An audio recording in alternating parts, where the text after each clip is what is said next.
Hello, today I will be talking about Chapter 3 and Chapter 4's notes. When Chapter 3 starts out with hearing versus listening.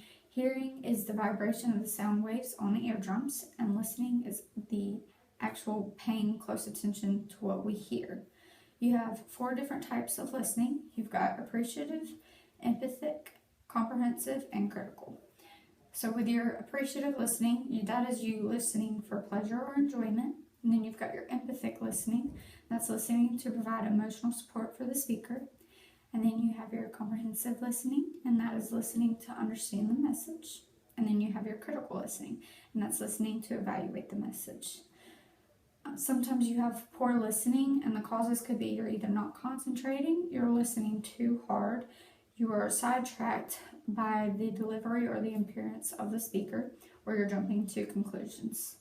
We also have spare brain time, and that's the difference between the rate of talk and the rate at which the brain processes language, because your brain can process between 400 to 600 words per minute, and we do not speak that fast. So that's where you get your spare brain time. In order to have better listening, you can take the listening seriously and be an active listener. Resist any distractions. Don't be diverted by appearance or delivery of the message. Suspend judgment. Develop note-taking skills and focus your listening. And to have focused listening, you need to listen for main points, evidence, and technique. And then in Chapter 4, it talked about developing your speech. You need to focus the speech to fit the time limit and develop topic creatively and use colorful descriptive language. For the introduction, this will be the beginning. You will gain the attention or the interest of the audience, and you will orient listeners to the subject matter. The body has that's where you'll select effective method of organization. You will limit and focus number of main points, and you'll include transition statements, which will lead you to the conclusion.